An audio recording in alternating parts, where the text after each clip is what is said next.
Olá, seja bem-vindo mais uma vez ao podcast de Revelação, paz para todos, né? Estamos aqui hoje muito felizes, muito animados, eu e o meu irmãozinho aqui, José Clebson. Tá tudo bem, Clebson? Como é que foi aí a semana? Tânia, paz para todos, você que tá em casa aí, super ligado na gente.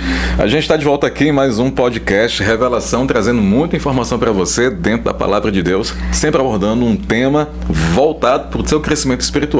Certo, Tânia? Com certeza, temas da atualidade, né, que impactam todos nós.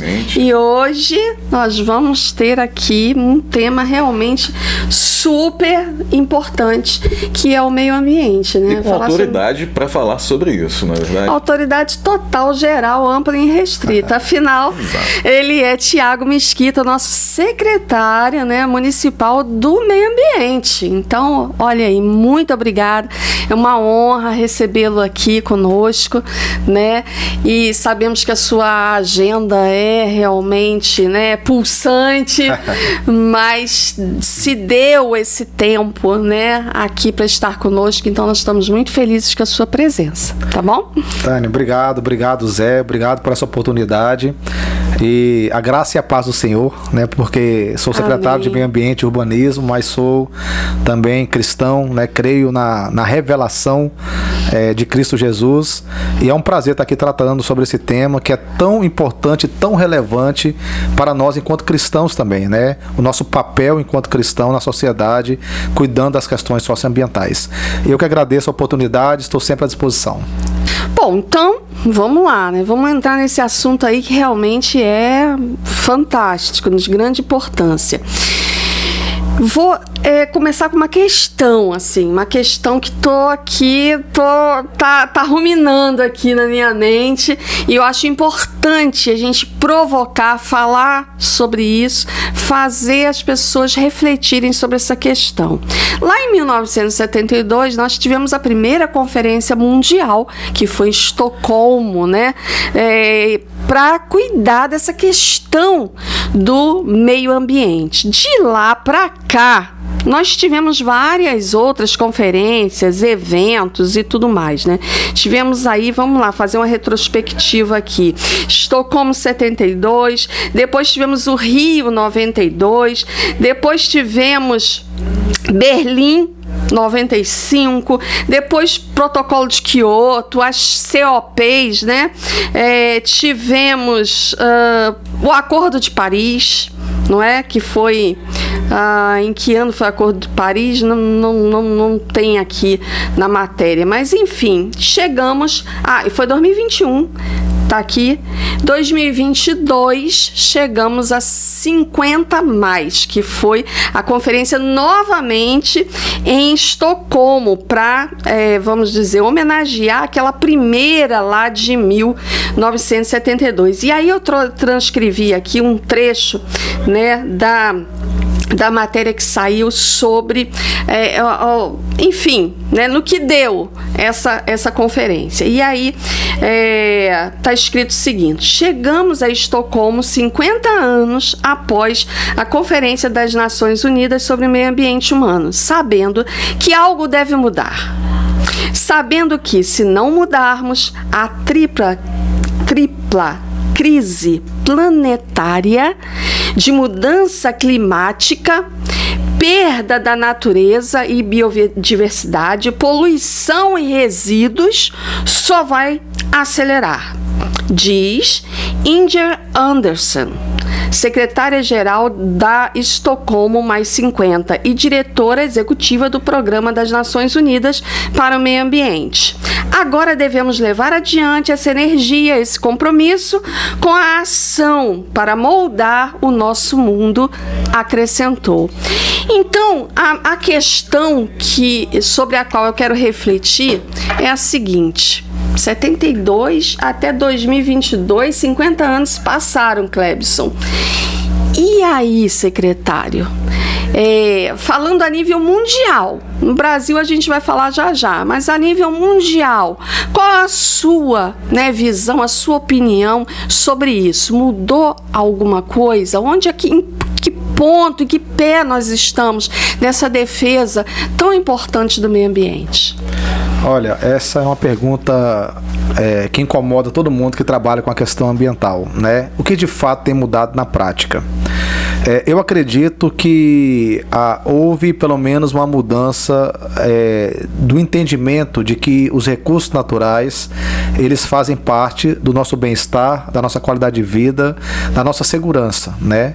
Já se entendeu que uma água poluída, ela traz mortes, ela traz problemas de saúde pública, né? Já se entendeu que um ar poluído, ele causa problemas respiratórios que pode levar à perda de qualidade de vida, à perda da própria vida. Já se entendeu que a biodiversidade, ela é riquíssima, inclusive para a cura de doenças que hoje são consideradas incuráveis pela ciência, pela nossa limitação, como o câncer, por exemplo, e que pode estar na biodiversidade, na extração genética, na capacidade, né, daquilo que se tem de recursos naturais, de trazer a solução para aquilo que hoje é um problema que nós temos. Então, isso tudo faz parte dessa evolução que você colocou aqui de 72 para cá. Realmente, Estocolmo 72, nós tivemos a Eco 92 no Rio de Janeiro, tivemos a Eco mais 10 em Joanesburgo, África do Sul, em 2002, né? E tivemos a Rio mais 20, né? Em 2012, também no Rio de Janeiro, e agora a Estocolmo 50 anos, né? Comemorando aí esses 50 anos da discussão mundial sobre a questão socioambiental, né? Bem, além disso, eu acredito que, como você falou, as COPs, né, que estão discutindo a questão climática, né, o Acordo de Paris de 2022, a própria Copenhague 2010, que foi uma reunião que tratou para poder reformular o protocolo de Kyoto de 97, que trazia como objetivo a redução dos índices de gases de emissões que causam o efeito estufa para o nível de 1990. A ideia era reduzir a partir de 97 dos países desenvolvidos, né? E aí, por exemplo, foi um equívoco muito grande, porque toda a América do Sul, a África ficou fora desse acordo, não podia nem ser signatário do acordo. Esses países desenvolvidos, né, do norte do planeta deveriam, e a Austrália deveriam fazer a redução dos índices de emissões de gás de efeito estufa para os níveis de 1990. Não se avançou muita coisa, então nós tivemos Copenhague 2010, tivemos o Acordo de Paris, né, e estamos tendo as COPs tratando especificamente. Se avança muito mais no sentimento de que a questão ambiental de fato é relevante, mas se avança muito pouco em ações efetivas globais, mundiais, né?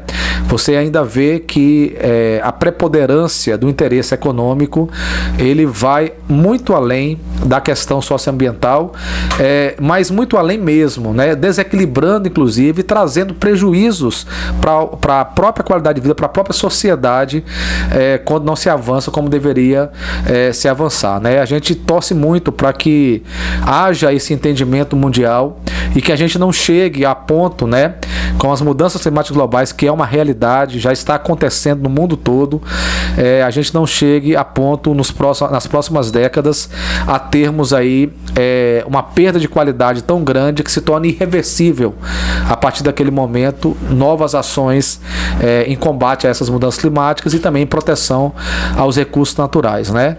Mas de forma geral, eu sou otimista em dizer que todos esses eventos, que todas essas discussões mundiais têm trazido pelo menos uma sensibilização, têm trazido uma consciência de que os recursos naturais são indispensáveis para a nossa qualidade de vida, para o nosso bem-estar e para a nossa segurança. Então se evoluiu nessa conscientização, mas a nível de ações ainda precisamos avançar muito, né? E é a máxima da questão ambiental, né? O que o PNUMA, como aí a secretária falou, né, que traz aí que é o Programa das Nações Unidas, né, em relação à questão ambiental, tem uma máxima, né? A gente precisa agir localmente para influenciar globalmente, né? Então a gente não pode pensar somente que os governos federais mundiais, Estados Unidos, Brasil, França, Alemanha, a responsabilidade é deles. Não, a responsabilidade é cada um de nós, é dos municípios, é dos estados, é de cada um dos cidadãos, né? Para que a gente possa agir pontualmente, agir ali naquele local, localmente, para que isso venha ganhando proporções e atinja. Tanto que hoje as COPs, elas não trabalham apenas a nível de representantes mundiais, elas convidam os prefeitos, convidam os governadores, né, as autoridades locais, para que eles possam estar discutindo essa questão e até mesmo fortalecendo uma influência a nível federal daquele país, para que ele possa de fato ter ações mais efetivas. Precisamos avançar muito, mas estou vendo que o caminho está se concretizando, né, uma vez que já entendemos que essa questão de proteção aos recursos naturais está diretamente relacionada a esses aspectos da qualidade de vida humana, mas também está relacionado, e aí essa linguagem é importante, porque vivemos no mundo capitalista, também está relacionado à capacidade da economia verde, né? Sequestro de carbono, né? Toda a parte relacionada à bolsa de valores. Hoje, preservar áreas significa também retorno econômico, para quem assim o faz, né? O princípio do poluidor pagador, né? Então, a gente está vendo que com a mudança da roupagem, da linguagem, trazendo de fato o tripé da sustentabilidade, o econômico, o social e o ambiental como fatores de forma igual e importante, a gente vai avançar cada vez mais em preservar os nossos recursos naturais. E o Brasil, né? Vamos falar então. O secretário falou que é importante a gente ver de forma mais local. Vamos começar então pelo nosso país aí. Vamos. Para até chegar à nossa cidade, né, Clévison? E a nossa casa também. Vamos falar da nossa casa, que é fundamental, é importante, né? Mas o Brasil, qual a sua visão hoje, a sua opinião sobre o Brasil? Ele está avançando, ele está avançado em relação a outros países ou não? Enfim, toda essa polêmica de queima na Amazônia, até uma pressão a nível internacional, né, sobre isso. Né? Qual a sua visão? O que há de verdade nisso? O que há de fake em toda essa pressão internacional que o Brasil sofre? Enfim, qual a sua visão a nível Brasil no cuidado com o meio ambiente? Para a gente ter a dimensão exata do posicionamento do Brasil em relação à questão ambiental, nós precisamos nos comparar, né? Sim.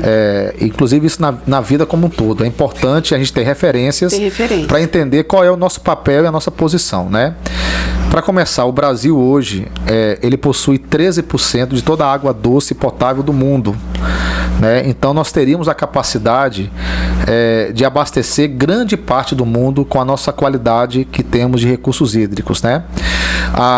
Se nós pegarmos algumas reservas da biosfera na Bahia e também na Amazônia, mas especialmente na Bahia, porque a gente passa talvez a entender que a Amazônia é a maior biodiversidade do mundo. Não é verdade. A maior está nos hotspots, né? A grande concentração de biodiversidade por metro quadrado está na Bahia. Uau, nos sistemas de Mata Atlântica, extremamente bem preservados. 100 hectares de área lá corresponde a toda a biodiversidade da Europa. Uau. Né? Então você pega uma pequena área, né, e que nela está concentrada uma biodiversidade que soma todos os 27 países da União Europeia. Né? Então nós temos recurso hídrico, como eu falei, nós temos uma grande biodiversidade, nós temos um sistema de florestas ainda que nenhum país do mundo conseguiu preservar. Nem os europeus, nem o americano, nem a África, que é um país que tem uma industrialização até menor que a do Brasil, mas há realmente ainda um desmatamento muito significativo lá. Então a gente tem sim hoje um padrão de qualidade ambiental superior a qualquer país do mundo. E isso tem a ver com políticas sim de preservação, né, históricas, né? Então a gente não pode talvez, né, levar muito a sério essa pressão externa que se tem, né? O Brasil precisa, a Amazônia é o pulmão do mundo. Primeiro, isso é uma grande mentira. Para você ter uma ideia, a Amazônia, o oxigênio que a Amazônia produz não é suficiente nem para que ela consome. A biodiversidade é tão grande lá, né, que aquilo que ela emite para a atmosfera, ela consome muito mais do que aquilo que ela emite. Então, jamais a Amazônia poderia ser um pulmão do mundo, né? O pulmão do mundo são as microalgas que estão nos oceanos, né? Então, nós temos que desmistificar isso. Agora, é claro que a preservação da biodiversidade da Amazônia, da qualidade dos recursos naturais é fundamental, né? E a gente precisa aliar isso à nossa vocação que nós temos, a nossa principal indústria que nós temos no nosso país, que é o agronegócio, né? Nós temos hoje a capacidade de alimentar todos os países do mundo. E a prova foi na pandemia, né? O Brasil foi indispensável para garantir a segurança nutricional e alimentar, tanto interna quanto do mundo. né? Foi o país que mais exportou, que mais cresceu economicamente em relação ao agronegócio e assim, disparado de qualquer outro, né? Então, mas para poder produzir carne, para poder produzir as monoculturas, né? Quer seja soja, alface, tomate, né? Frutas, nós precisamos ter o desmatamento. Não tem como, né? O solo tem que ser utilizado, tem que haver a transformação do solo. Só que hoje você consegue fazer um manejo florestal tão eficiente de que você desmata uma pequena área, produz ali e depois você faz um sistema de rodízio e aquela área desmatada é reflorestada e você volta às condições originais dos sistemas que estavam ali, os sistemas ecológicos que estavam ali. Então nós precisamos avançar no Brasil nesse aspecto para poder avançar na nossa principal fonte econômica, que é o agronegócio, mas ao mesmo tempo garantir a qualidade dos recursos naturais que prestam um serviço tão importante quanto o aspecto econômico do agronegócio, né? Então, a nível do Brasil, eu sou um técnico da área ambiental, né, que tem uma visão, um posicionamento mais equilibrado das coisas, né? Eu acho que a gente escuta muita opinião de fora e não consegue avaliar, né? Por exemplo, a gente vê agora a Alemanha, que é um grande exemplo de um país de inovação tecnológica na área de meio ambiente, né? Sistemas de tratamento de esgoto, sistemas de produção de energia solar, eólica. A Alemanha saiu na ponta, né, dos países do mundo que investiram em inovação tecnológica. A Alemanha voltou a extrair carvão e produzir termoelétricas à base de carvão, né? E já detonou toda a sua floresta natural. Então a gente precisa realmente, ao nos comparar fora, a gente vê que nós estamos num patamar muito melhor do que todos os outros países. Agora, precisamos e podemos melhorar? Sim. Precisamos de novas políticas, precisamos avançar, como eu falei, nesse equilíbrio das principais atividades econômicas, fazer um manejo adequado do solo, das florestas, dos recursos florestais. Isso tudo hoje se tem tecnologia e metodologia para isso, para que a gente possa ser um país ainda melhor. O Brasil também passa a ser agora uma grande fonte de energias renováveis, né?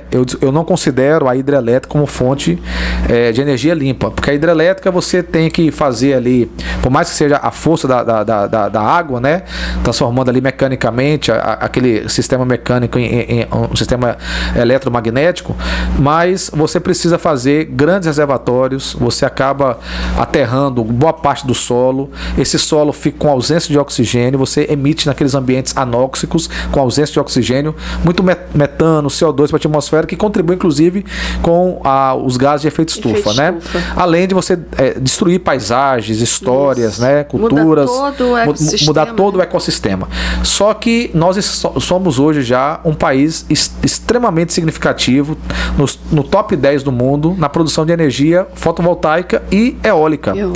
E estamos avançando no hidrogênio verde. O Brasil vai ser o país que vai exportar para o mundo hidrogênio verde, vai exportar energia, né? Então, isso vai fazer com que venhamos a ser realmente uma potência energética e uma potência energia limpa. Por que eu estou falando de energia? Porque hoje, das atividades que se tem na sociedade, a que mais contribui com o principal problema mundial ambiental, que é o aquecimento global, são as fontes não renováveis de energia. Carvão e as fontes fósseis, né, que é o carvão, o petróleo, os automotivos. Então o Brasil já mais uma vez se destaca em relação ao mundo em estar buscando através das alternativas energéticas, né, principalmente as alternativas renováveis, como um país que vai contribuir muito com a questão ambiental, né? Mas sim, precisamos avançar em melhores políticas, revisar a nossa Política Nacional de Meio Ambiente, que é de 1981, revisar resoluções do CONAMA, que ainda tem um padrão questionável do ponto de vista técnico, de qualidade de recursos naturais. Precisamos melhorar a nossa fiscalização. Eu acho que o que acontece historicamente não é desse governo apenas, não, é de todos os outros, né? Nós fragilizamos muito a nossa capacidade de fiscalização. Hoje a gente tem inovação tecnológica, drones, equipamentos que podem nos ajudar no monitoramento ambiental, né, de recursos florestais e também nas áreas urbanas das cidades, como aqui em Natal, por exemplo, a gente tem investido nisso, para que a gente possa aumentar a capacidade de fiscalização e desburocratizar os processos de licenciamento. E o Brasil está na contramão disso. Ele não flexibilizou, não se autodeclarou nos processos para poder emitir os atos administrativos, né, de licenciamento ambiental e urbanístico, e ao mesmo tempo tem fragilizado a capacidade do IBAMA, do ICMBio, né, de órgãos federais que teriam hoje um protagonismo muito importante na proteção dos recursos naturais. Então, fiscalizando. Por isso essa necessidade da gente mudar mais essa política, né, ambiental no país, aumentando a capacidade de fiscalização e desburocratizando o processo de autorizações ambientais e urbanísticas. Eu acho que esse é um caminho, né, que se eu tivesse a oportunidade, por exemplo, de estar no Ministério do Meio Ambiente, a gente teria esse foco de mudar esta máxima no país, historicamente falando, da política ambiental brasileira. Perfeitamente. Vou chamar de professor, porque a gente está tendo uma aula, você está em casa tendo uma aula. Né? Nós temos, a nossa legislação, de certa forma, ela engessa essa visão, não vou dizer uma visão progressista, mas uma visão equilibrada, né? Porque nós temos Lei de Proteção Nacional, Lei de Crimes Ambientais, temos Lei de Recursos Hídricos, nós temos uma Política Nacional de Meio Ambiente, né? A própria Constituição, lá no seu artigo 225, estabelece como ponto crucial o desenvolvimento sadio, a aplicação da sustentabilidade para as futuras gerações. Engessa, de certa forma. Olha, na verdade eu acho que a nossa legislação ela é muito boa. A legislação nossa é muito boa, né?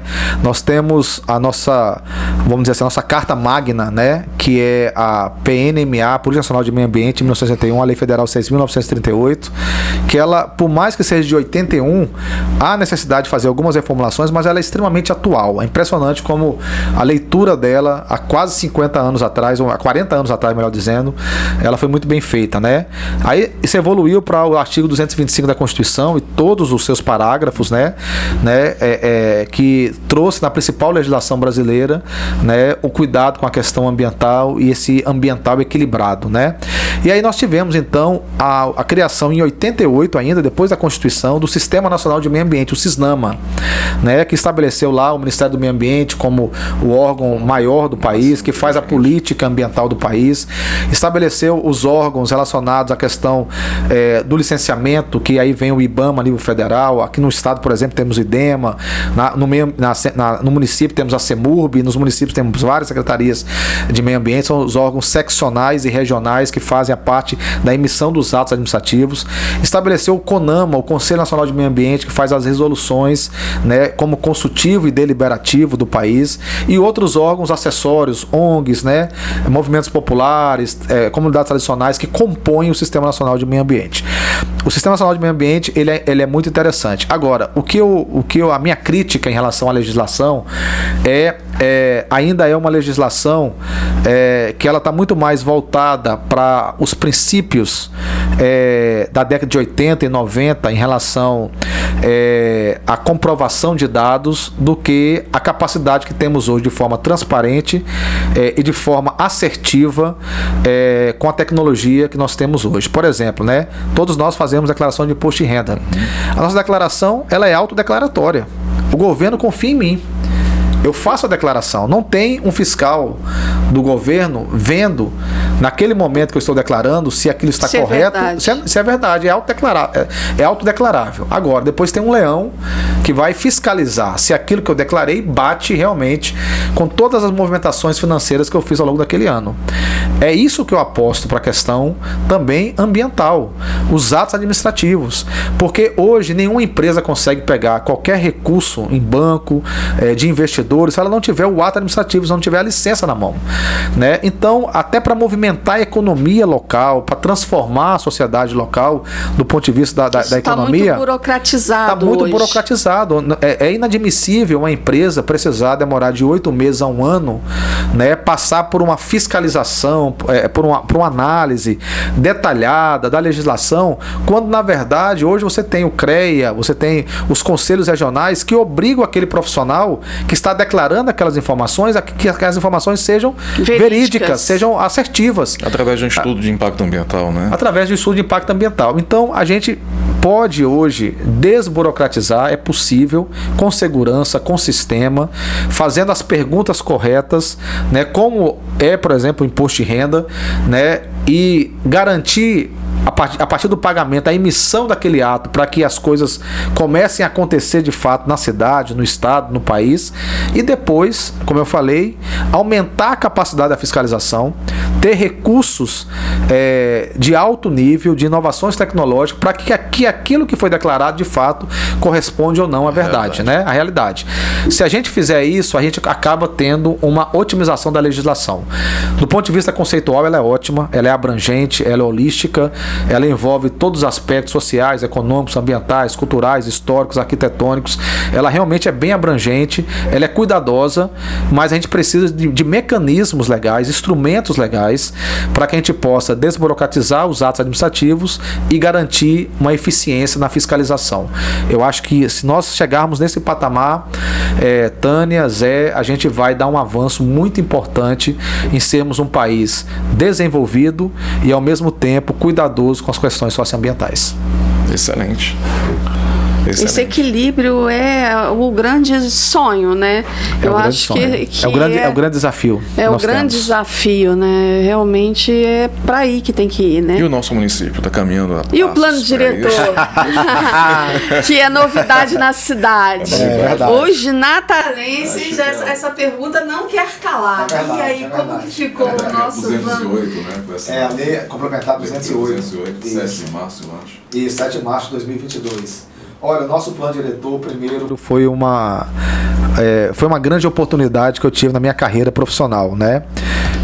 Eu assim, me inspirei muito em Neemias. Neemias não é só um livro bíblico, mas é um livro estudado em Oxford, é um livro estudado em Harvard, né? A capacidade de planejamento urbanístico que Neemias teve para poder reconstruir Jerusalém, né?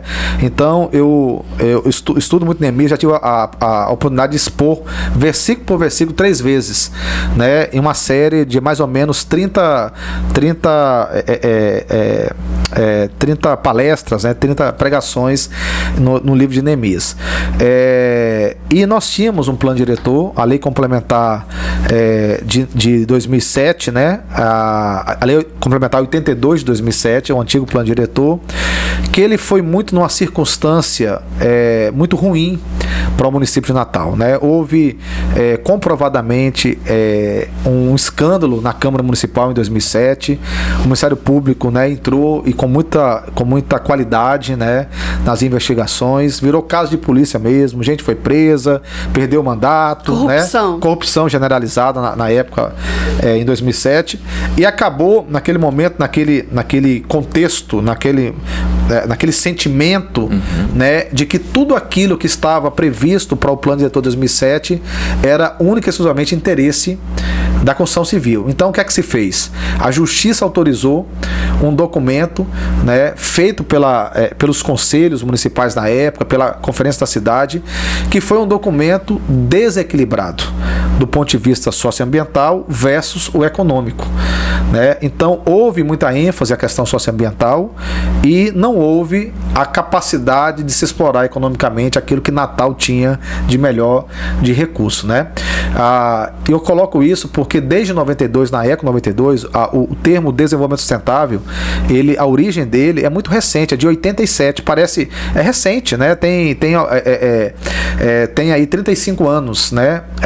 Da primeira vez que se definiu o termo desenvolvimento sustentável. Foi no relatório de Brundtland, né? Ou o relatório chamado Nosso Futuro Comum, né? Que diz o seguinte: desenvolvimento sustentável é aquele que garante o desenvolvimento das populações da sociedade local, sem impedir que as futuras gerações tenham também a capacidade de garantir os recursos naturais, né?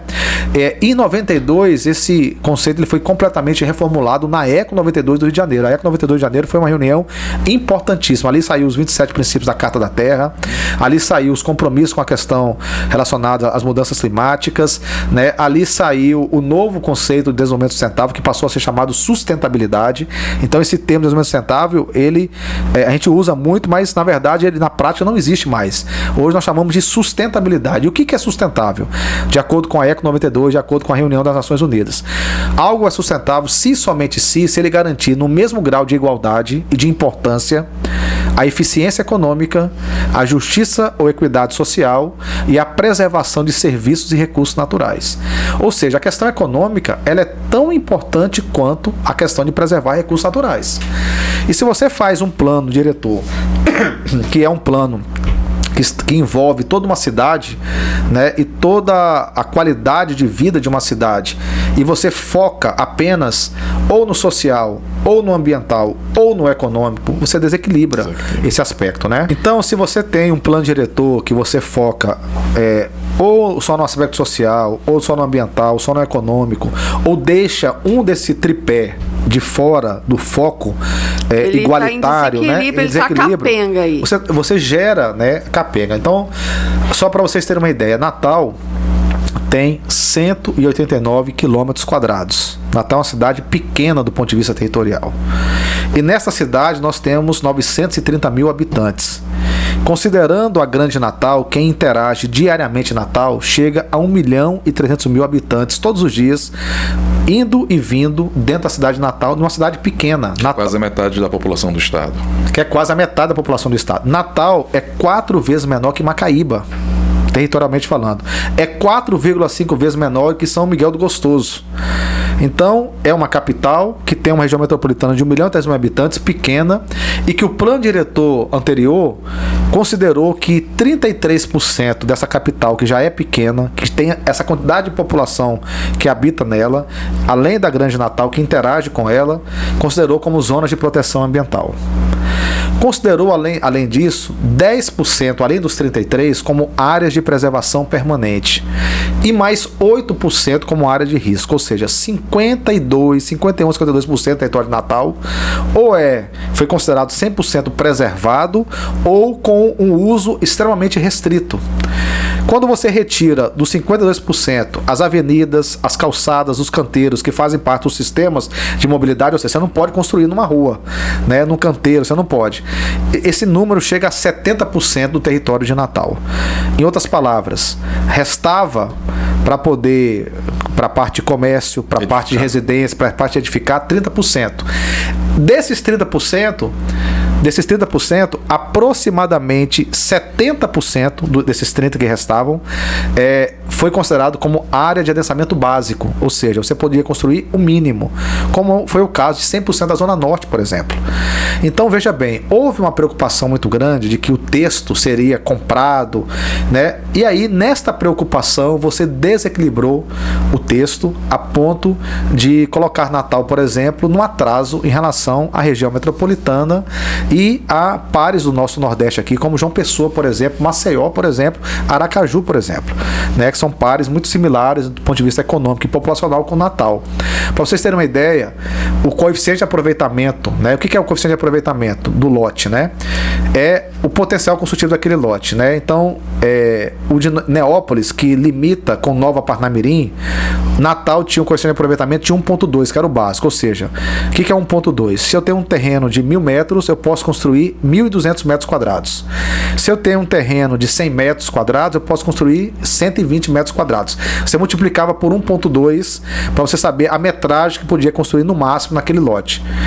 Nova Parnamirim, que limitava com Natal, poderia construir 3.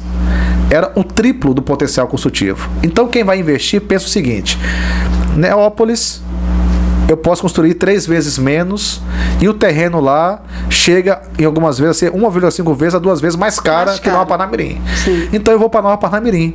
Nova Parnamirim é o maior bairro que Natal tem.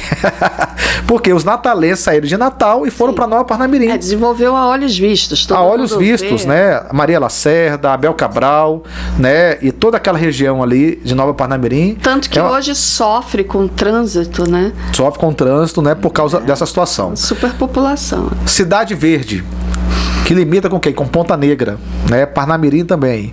Cidade Verde, o coeficiente de Ponta Negra também era o básico, 1,2. Olha só, Ponta Negra é aquela potência. Não estou falando da orla de Ponta Negra, estou falando do bairro de Ponta Negra, né? E o básico, aquele que se podia construir era o básico. Cidade Verde, 2,5 o coeficiente, né? Ou seja, o dobro de Ponta Negra. Aconteceu a mesma situação, né? Você pega, por exemplo, a região oeste de Natal, Guarapes, Planalto, que é a região mais carente. Quando se compara a Macaíba, a mesma coisa, né? E 100% da Zona Norte. Isso foi o maior crime que poderia acontecer com Natal. O potencial que a Zona Norte tinha, né, uma área com grande poder aquisitivo econômico, corresponde a 42% do território de Natal, e ficou 100% dos bairros como adensamento básico, né? E aí vem São Gonçalo. Nós tivemos, no cálculo que nós fizemos dos últimos 15 anos, mais de 300 mil natalenses que foram para a região metropolitana por causa das limitações urbanísticas que Natal impôs no antigo plano diretor, né? E aí, quando a gente compara com João Pessoa, aí que o negócio complica, porque as construtoras de Natal, as empresas de turismo foram para João Pessoa, foram para Maceió, foram para Aracaju, né? Você vê ali o altiplano em João Pessoa, a transformação que nós tivemos ali, e você vê que é uma transformação equilibrada, uma coisa que é bonita de se ver, né? É uma transformação que trouxe realmente desenvolvimento, mas um desenvolvimento respeitando os aspectos cênicos, paisagísticos, né?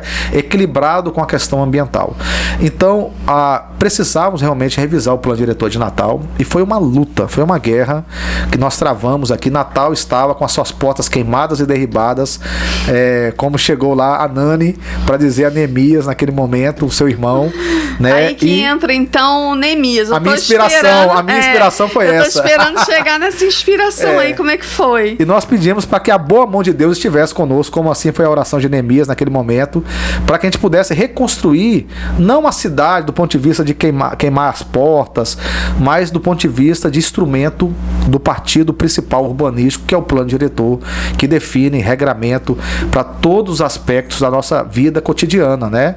E foi isso que nós conseguimos. O plano diretor de Natal avançou, conseguimos preservar a maior parte da zona de proteção ambiental, de 33% reduziu para 31%, mantivemos as áreas especiais de interesse social, mas com a metodologia técnico-científica garantimos um maior adensamento em todos os bairros.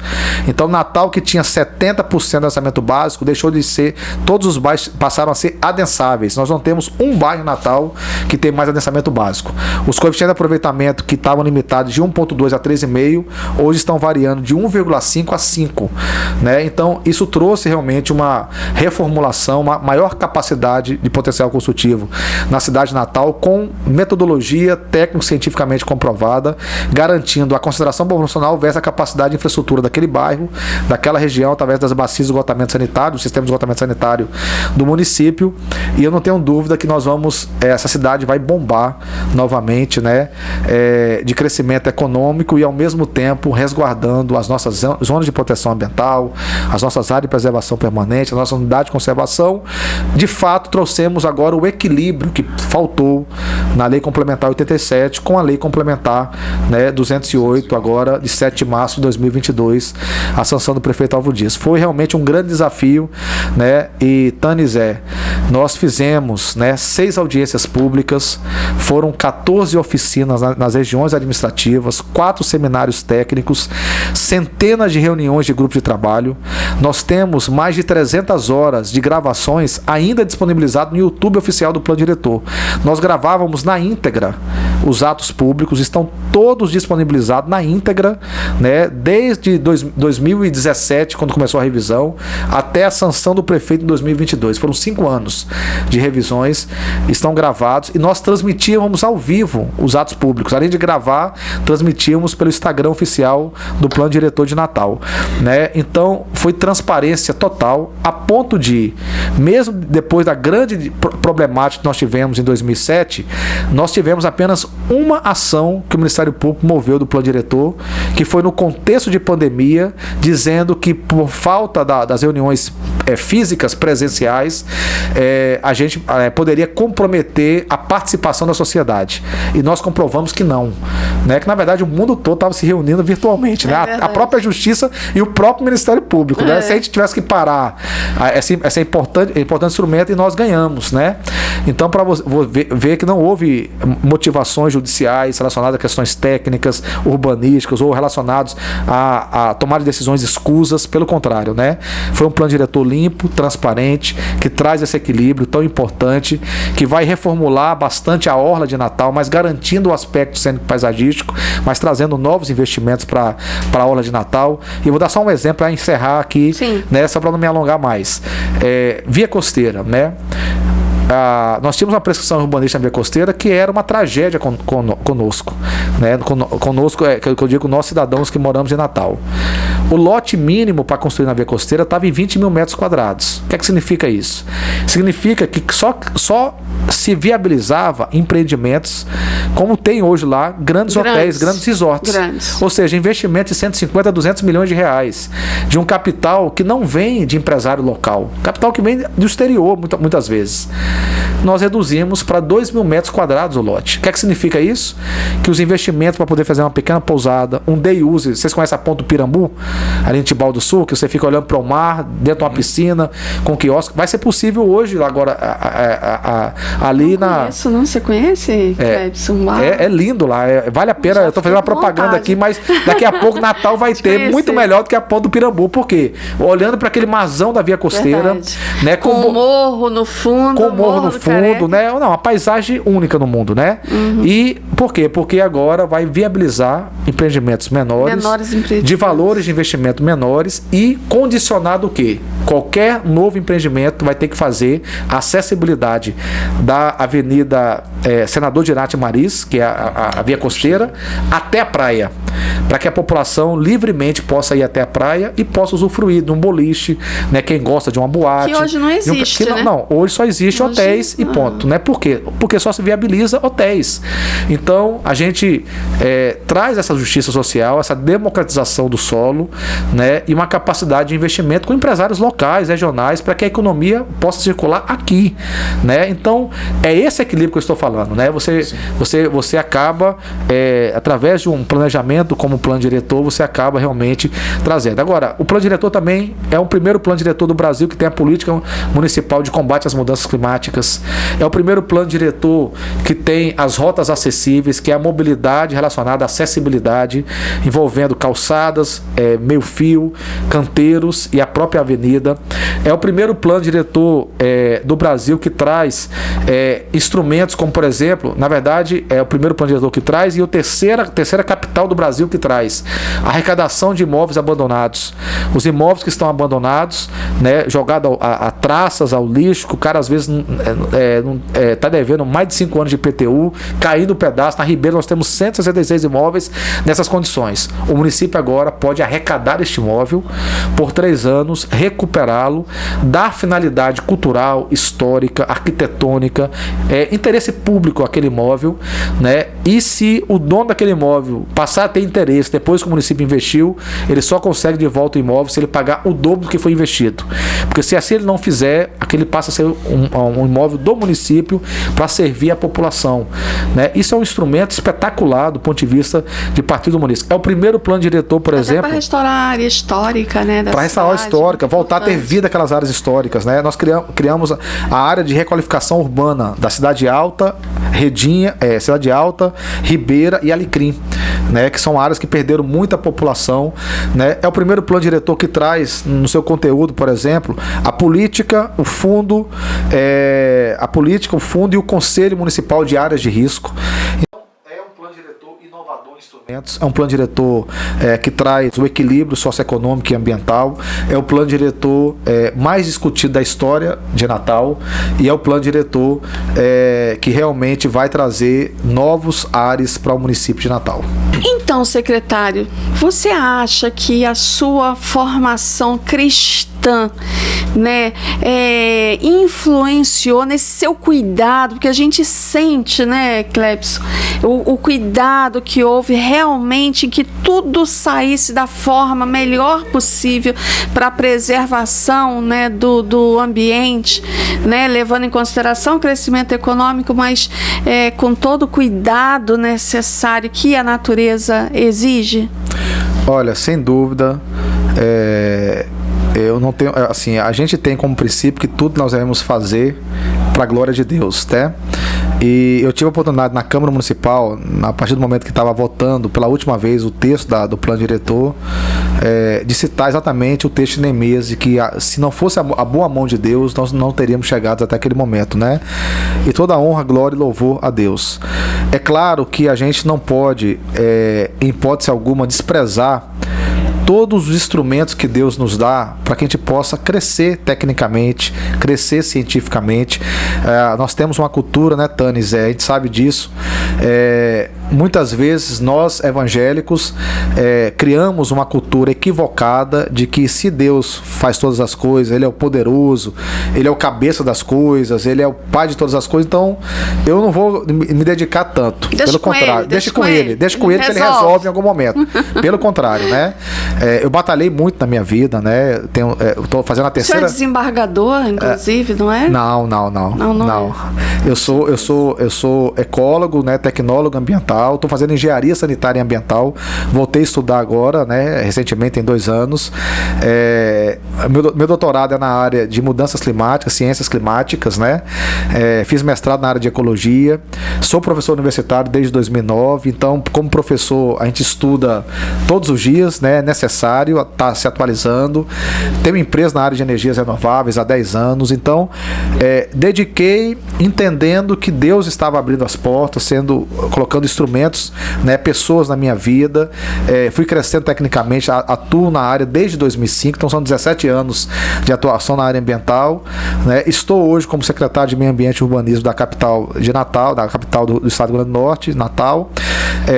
Mas claro, não tenho dúvidas de que o sentimento do mandato cultural de Gênesis capítulo 1, de que Deus criou todas as coisas e deu ao homem a capacidade racional de cuidar daquele jardim, de cultivar aquele jardim, de preservar a vida, né, é algo que me motiva muito mais do que a minha formação técnica profissional, né? É algo que é compatível com a ação do Espírito Santo de Deus na minha vida, para que eu possa ser um instrumento, né, de Deus onde quer que eu vá e utilizar isso para a glória dele, né? Então sim, né, todas as vezes que eu saio para trabalhar, Senhor, que seja para a tua honra e para a tua glória, né? Me use como instrumento do Senhor, que através da minha formação técnica eu possa exercer um ministério, cuidar, né? Cuidar da sua criação, da sua criação, isso com equilíbrio, né? Então sim, isso é algo que mexe muito comigo. A gente conversava em off e você falava sobre a visão humanista, né? Contribuiu para deteriorar a natureza. Fala um pouquinho disso, que eu acho bem interessante. Perfeito, né? Nós temos os grandes pensadores dessa questão ambiental, né? Eu posso citar aqui Edgar Morin, tem o brasileiro Leonardo Boff, que às vezes é muito contestado pelo viés político que ele exerce, mas é um cara, é um grande filósofo que pensa a questão das relações do homem com os recursos naturais. O Naline, o Capra, são expositores, pensadores, antropólogos da antropologia social, né? Da relação do homem com os recursos naturais. Todos são unânimes em dizer o seguinte: tem 3 grupos de fatores que de fato atestam que estamos vivendo uma crise ambiental. E Romanos, apóstolo Paulo, há 2000 anos atrás, falou sobre isso. Paulo só faltou falar o seguinte: olha, vivemos uma crise ambiental, por isso que a natureza geme e chora, né? Então, tá lá em Romanos capítulo 1. É exatamente isso que os pensadores atuais estão falando, né? Nós vivemos a crise ambiental e ela é comprovadamente, é fácil da gente enxergar, né? E aí eles estabelecem 3 grupos de fatores, né? O primeiro grupo de fator está relacionado ao grande crescimento exponencial da população dos últimos 200 anos. Nós agora, há 220 anos atrás, né, 218 anos atrás, nós atingimos o primeiro bilhão de habitantes, em 1804. 200 anos depois, nós chegamos a quase 8 bilhões de habitantes. Nós crescemos... Progressão geométrica. Não, espetacular. Assim, é um crescimento exponencial geométrico, né? Nós crescemos em 200 anos 8 vezes mais do que demoramos para crescer em milhares de anos, né? Então, agora, aliado a isso, a falta de planejamento, a falta de planos diretores inteligentes, adequados, o partido urbanístico das cidades, né? Você acaba concentrando a população em áreas de maior fragilidade ambiental, porque é ali que tem mais recurso natural, e você acaba, então, aumentando demais. Você tem uma ideia, nós temos cidades hoje com 22 milhões de habitantes, né? Cidades que têm menos de 300 quilômetros quadrados. Isso é uma loucura, né? E nós sabemos que onde há seres humanos, há demanda por água, por energia, transformação do solo, moradias, mobilidade urbana, gera resíduos, efluentes, né? Gera todo um sistema de infraestrutura para abastecer com qualidade aquela população. E aí, se a administração fosse centrada só na necessidade do homem, aquela necessidade, né, mais, como é que se diz? Rápida, né? Mais rápida. Você compromete o futuro, né? O futuro. Que é a nossa dependência da natureza. Que é o segundo grupo de fator. O primeiro grupo de fator é o crescimento exponencial com a falta de planejamento do partido urbanístico. O segundo grupo de fator é exatamente o que você acabou de falar. É um fator comportamental, né? Que é que nós chamamos de antropocentrismo, né? O homem como centro do universo. Isso foi definido, isso foi popularizado no século XVI, no iluminismo francês, de que Deus não existia, sim, de que o homem era o próprio Deus, ou são deuses, relativizou a verdade, porque se eu sou Deus, você é Deus, somos donos de nós mesmos, das nossas decisões. Eu tenho a minha visão, você tem a sua, eu tenho a sua, e cada um tem que respeitar. Cada um tem a sua verdade. Cada um tem a sua verdade. Ela é fluida, né? É fluida, não existe nada absoluto. Então, isso se popularizou de uma forma tão grande. Agora, isso bebeu da fonte lá do período helenístico, logo após a morte de Cristo, né? Na época, no final aí dos discípulos, né? Onde você tem a fusão da política romana com o pensamento grego, né? E ali isso começou a ganhar força, né? A ideia da ausência de Deus, a ideia de que o homem era o centro de tudo só existe para satisfazer as suas demandas, né? E aí popularizou no século XVI e nós até hoje respiramos essa situação. Então, nós acabamos popularizamos na iluminismo francês essa ideia, né? E o que essa ideia tem por trás?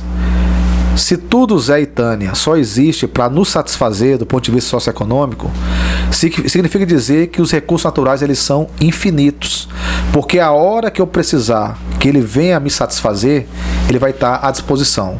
Então, a hora que eu precisar de água, eu vou ter água, a hora que eu precisar de solo, eu vou ter solo, a hora que eu precisar de qualidade do ar, eu vou ter, né? Se eu tiver que comprar uma carne, eu vou ter sempre à disposição aquele recurso alimentar, né? A ideia de shopping center, a ideia de supermercado é uma ideia antropocêntrica. Você está no centro, passando por prateleiras, e se você tiver poder aquisitivo, você compra tudo aquilo, bota no carrinho e acabou. Você mete a mão nos recursos naturais, aquela imagem de você, do ser humano como se estivesse fora da terra, enfiando a mão e tirando. Só que tem um problema, nós não estamos fora da terra, fazemos parte desse sistema. A racionalidade de Deus, isso foi criado com Deus pensante, com Deus inteligente, com Deus que diz que quando ele terminou de fazer cada uma das suas ações, dia após dia, ele olhava e falava assim: e eis que tudo era bom, né? Tudo foi perfeito, bom no sentido de perfeito, de pensado, de racional, um Deus inteligente, um Deus pensante. O designer, né? Inteligente. Um designer inteligente. Então, isso tudo está associado, está integrado, né? E o que acontece? A ideia antropocêntrica é essa ideia comportamental. Eu vou provar que nós três somos antropocêntricos. Isso tem a ver com, na minha visão bíblica, na minha visão de fé, com a queda do homem, né? Com o que nós herdamos com a consequência do pecado, né? Nós todos temos celulares. Sim. Tenho certeza disso, e alguns têm até mais de eu já tive mais de um aparelho. O problema não é ter celular ou ter 1, 2 ou 10 celulares. A questão é que muitas vezes nós trocamos de um celular sem saber nem por que estamos trocando. Sem necessidade. Só porque lançou um modelo. Só porque lançou um modelo. O celular é funcional, faz tudo que eu preciso, mas alguém me convence de que agora ele é obsoleto porque tem agora um recurso que o meu não tem. E aí, quando a gente vai lá comprar o celular, a gente não consegue olhar para a moça ou para o rapaz que está vendendo o celular e falar o seguinte: me dê aí, por favor, esses 25 litros de água, me dê aí esses 2 litros de petróleo, me dê esses 25 kWh de energia, me dê aí esses 50 gramas de óxido de silício, que é o vidro. A gente não consegue enxergar para os nossos bens de consumo recursos naturais. a gente se desfaz dele. Por quê? Porque nós somos antropocêntricos. Nós temos a ideia de que esses recursos são infinitos. Sempre vai ter um celular, a hora que eu tiver capacidade econômica eu vou comprar. A gente compromete. Quem é que imaginava que a maior potência econômica da América Latina, todos os países da América do Sul somados, não dá o PIB de São Paulo e região metropolitana? E São Paulo teve, há 10 anos atrás, falta de água nas casas e nos hotéis. Você não podia ficar em hotel em São Paulo porque não tinha água. O Cantareira lá, né, desceu o seu nível e faltou. Por quê? Porque faltou recurso hídrico, faltou planejamento, faltou recurso natural, né? Então, quem é que imaginaria que Pequim teve que adiar o início das Olimpíadas porque a qualidade do ar hoje, da segunda maior potência econômica do mundo, né, não permitia a abertura dos jogos. Era irrespirável. Perfeita a sua palavra, né? Então, ou a gente entende que nós não somos o centro do universo, mas temos um mandato cultural de cuidar de nós mesmos, nas nossas relações e das coisas que esse arquiteto máximo, inteligente, né, esse designer criou, que o próprio Deus, ou nós iremos cada vez mais para o fundo do poço. E a tendência é essa, né? Por quê? Porque cada dia mais multiplica o nosso afastamento de Deus e a nossa prática pecaminosa. Agora, o terceiro grupo de fator relacionado a esse comportamento, então nós temos ali o crescimento exponencial, que é a má concentração da população humana, a ideia antropocêntrica que os recursos naturais são infinitos, e o terceiro fator foi a má aplicação dos avanços tecnológicos. Lamentavelmente, porque avanço tecnológico, eu sou fã, eu trabalho com isso, trabalho com pesquisa, trabalho com ciência, já desenvolvi estações de tratamento de efluentes automotivos com muito óleo, que você trata o efluente e reutiliza na própria lavagem, trazendo economia de água, de produtos de limpeza e garantindo a não contaminação do lençol freático. Eu tenho alguns sistemas desses, de minha autoria, espalhados aqui em Natal, né, em projetos que eu fiz há 10, 15 anos atrás. Isso é tecnologia. Só que nós, por causa da ideia antropocêntrica que os recursos naturais são infinitos, o avanço tecnológico nos deu ainda maior potencial de destruir a natureza. Aí nós temos em 1899, 1900, surgimento da Ford, da GM, surgimento dos carros, as duas guerras mundiais, né, que detonaram do ponto de vista de avanço tecnológico, foram tops demais, mas que acabaram, né, com as bombas atômicas, com os recursos de mobilidade, né, com a queima de combustíveis fósseis, aumentando ainda mais a degradação. As máquinas para o desmatamento. A máquina para o desmatamento. Eu costumo falar que se nós demorávamos há 50 anos atrás 3 dias para desmatar 1 hectare, que o cara ia no machado lá e tal, hoje você faz isso em 1 hora. Basta ter uma boa retro e um bom piloto, né? Então, o avanço tecnológico vinculado à ideia antropocêntrica potencializou a degradação dos recursos naturais. Então, esses 3 grupos de fatores é que nos levam hoje a ter o que nós chamamos de crise ambiental. E qual é a esperança? Primeiro, a esperança, ao meu ver, está em Deus, né? Se nós convertermos os nossos corações a Deus, nós teremos o sentimento e a visão de que precisamos preservar por uma questão de mandato cultural, de ordenança de Deus, né? Porque preservar a criação de Deus é glorificar a Deus, né? O segundo aspecto é que nós precisamos avançar em boas políticas, né, públicas internacionais, e aí a importância de Estocolmo, de 72 para cá, todas as discussões das COPs, né, inclusive nós vamos ter agora em novembro no Egito, talvez eu vá, estou me organizando para poder participar da COP do Egito em novembro desse ano, né, para discutir essas questões principais, que é a questão de mudanças climáticas, né, e as boas políticas locais. E as políticas dentro da nossa casa. Nós que somos cristãos, que amamos realmente a criação de Deus, temos que amar, né? Amar, respeitar, conviver da melhor forma possível. Qual o seu conselho para que a gente, dentro da nossa casa, a gente tome atitudes para preservar melhor a natureza? Perfeito. Meu primeiro conselho é que a gente primeiro entenda o que é o meio ambiente. Nós temos um conceito que meio ambiente, aqui na cidade de Natal, é o Parque das Dunas, é o Parque da Cidade, é o Rio Potengi, são as dunas, né? Na Semana Internacional de Meio Ambiente, para onde que as escolas municipais, estaduais levam as crianças? Para fazer uma caminhada no Parque das Dunas. Deveria levar para o aterro sanitário, deveria levar para a estação de tratamento de esgoto, para elas entenderem onde vai o produto final das atividades antrópicas, atividades humanas, né? E aí a criança cresce com a ideia de que preservar o meio ambiente é preservar o quê? O Parque das Dunas, é preservar o Rio Potengi. É verdade. Então, se ela está lá, ela não joga o papel lá. Mas se ela está na classe dela, que ali é um ambiente antropizado, ela joga. Ela joga a garrafinha de refrigerante pelo vidro do carro, porque ali é rua. Ali não é a mata do Parque das Dunas. Então, a primeira coisa que a gente precisa realmente ter uma consciência é do conceito de meio ambiente, né? Meio ambiente é todo e qualquer lugar da biosfera onde o ser humano interage. E o que é interagir? É trocar energia e matéria. A minha casa é o meu meio ambiente. Então, eu segregar o lixo, eu evitar desperdício de água, eu economizar energia, eu não jogar de forma irregular os resíduos urbanos, os resíduos sólidos, eu estou contribuindo localmente com o meio ambiente.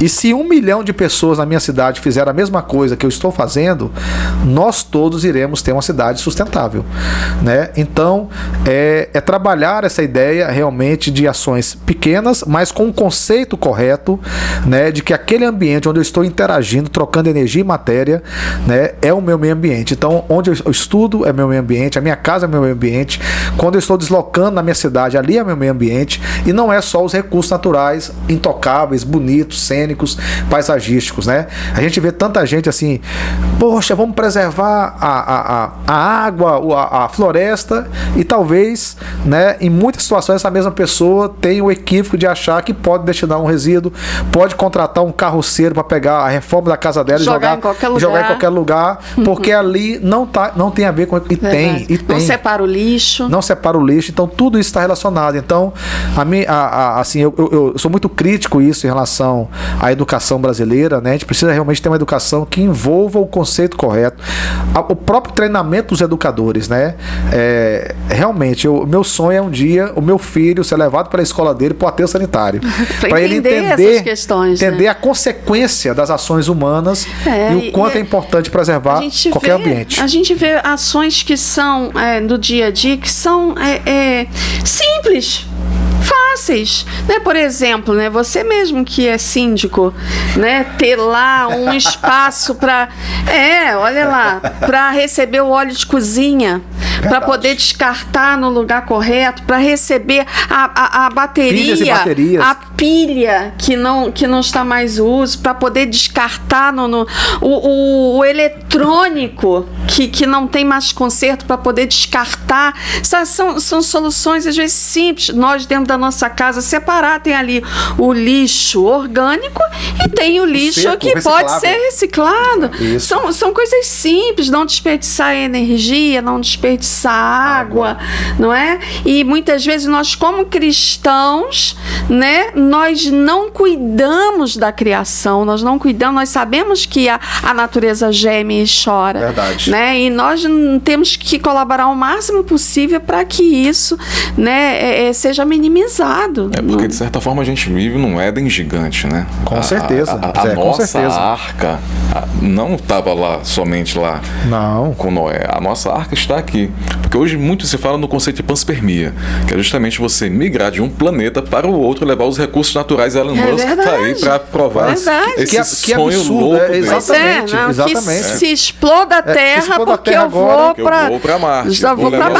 Vou explorar, eu vou adaptar recursos da Terra em outro ambiente. Ou seja, a gente ignora a criação, como foi colocado pelo secretário, desse cinturão de habitabilidade da vida. Maravilhoso que nós temos. Que é único, porque as condições não são as mesmas. Jamais serão em Mercúrio, em Vênus, em Marte, e um dia Plutão já foi planeta. É verdade. Então, assim, nós vivemos nesse cinturão de habitação planetária perfeito.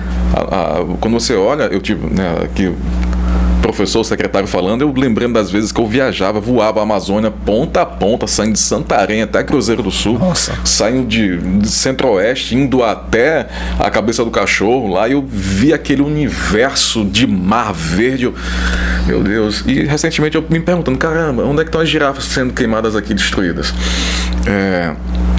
E a gente, dentro da nossa casa, o nosso Éden, né, que toma as portas de fora, do mundo afora, a gente tem, entendo que minha filha, a mais velha, que tem 23 anos, que é advogada agora, ela pega muito meu pé com isso. Pai, é reciclado, não traga saquinho de supermercado para dentro de casa, por quê? Porque isso não vai rolar aqui em casa, ou seja, consciência. Ela, isso. você falando, sabe? Isso. Ela visitou um aterro sanitário olha aí. É isso. Procede, Zé. né? Rapaz, impacta. Imagina uma criança, né? Nós já estamos na fase que a gente só vai ser no máximo sensibilizado. Exatamente. Mas a criança cresce com a consciência, né? De que aquilo realmente é necessário preservar, porque o final daquilo ali é um sistema extremamente complicado, complexo, caro, né? E que para evitar que esse sistema comprometa o próprio futuro dela, ela vai preservar, né? Importantíssimo isso. Então, para salvar o nosso mundo, a gente isso tem que começar aí. salvando nossa casa, É né? verdade, para salvar nossa casa o mundo, espiritual, nossa casa... a gente tem que salvar nossa casa primeiro, né? Verdade. Cuidar da nossa casa e tal. Exatamente. O que a gente muitas vezes não tem autoridade para fazer fora, tem que contar com autoridades, né? Isso. Assim, que tenha um Tiago Mesquita tenente ao Senhor em todos os municípios aí do nosso amado Brasil. E dentro da nossa casa a gente pode fazer a salvar diferença. o mundo, temos que arrumar a cama, né? É isso. Então, essa é a revelação que nós trazemos para você hoje, né? A natureza geme, a natureza chora, mas você pode fazer a diferença. Nós todos podemos fazer a diferença, né? Se nós dermos realmente o valor, né, que esse tema merece, não é verdade? Verdade. Então, obrigado pela sua participação. Foi as considerações finais, né, do secretário. Boa, né? É verdade. Considerações finais, é importante isso mesmo. Sim. E um recadinho aí para quem está em casa, que está assistindo a gente agora. Perfeito. Primeiro eu queria agradecer por essa oportunidade, esse bate-papo delicioso aqui que nós tivemos, e dizer o seguinte, né? Você, independente da sua fé, da sua crença, daquilo que você entende, né, da sua origem ou dos objetivos, do porquê que você está aqui, todo e qualquer ser humano tem algo intrínseco no seu coração de que preservar o meio ambiente é importante. Mesmo que alguém que trabalhe. Por quê? Porque Deus estabeleceu esta consciência, essa tábua de consciência em cada um dos seres humanos. Então, e nós cristãos temos uma relevância, uma obrigação, não digo relevância, mas uma obrigação ainda maior. Porque preservar as coisas que Deus criou é glorificar a Deus, é amar a Deus, né? Romanos fala que nós somos indesculpáveis de crermos ou não em Deus, porque a própria natureza revela a soberania, a existência desse Deus. Então, o que eu desejo para você, como cristão ou não, que você cuide dos recursos naturais, porque cuidando deles, está cuidando de si próprio e está glorificando a Deus. Quer você creia ou não, mas estará, né? E isso certamente redundará em maior qualidade de vida, bem-estar, segurança e equilíbrio para toda a sociedade, né? E é o que nós buscamos para nós, para nossa família, para onde nós vivemos, para as nossas futuras gerações. Para nossas futuras gerações, né? A gente quer ver e dar oportunidade para que daqui a 50, 60 anos os nossos filhos, os nossos netos tenham também a capacidade de usufruir e não precisar ir para outro planeta, porque isso nunca vai existir. Ou a gente cuida do nosso agora, né? Ou então nós iremos sucumbir com ele, né? Esse é um grande recado, duro, mas necessário, e que Deus possa abençoar grandemente a sua vida e que possa fazer de você um instrumento, quer você creia nele ou não, de cuidado com a sociedade, e cuidar da sociedade é cuidar daquilo que Deus criou, dos recursos naturais. Obrigada pela sua presença, foi maravilhoso. Eu aprendi muito aqui. Muito aqui hoje. Já quero deixar um convite antecipado para uma próxima vez. Será um prazer. Né, para a gente conversar mais sobre esse e outros temas, né, relevantes aí para a sociedade. E ficamos aqui, né? Então termina o Revelação, esse nosso episódio. Se você gostou, nos ajude, nós estamos começando, então precisamos do seu apoio. apoio, se você gostou, vai lá, compartilha o vídeo com as pessoas que você gosta. Também, se você não gostou, compartilhe com aquelas que você não gosta. Mas bem. Compartilhe. Muito bem. Compartilhe, assine o nosso canal para você receber aí as atualizações. Nós temos aí lançando vídeos novos toda semana, um novo episódio. Então venha fazer parte aí, né, desse movimento, dessa revelação para atingir cada vez mais e mais pessoas, tá bom? Contamos com você. Um beijo no coração, paz para todos. Paz para todos e até a próxima.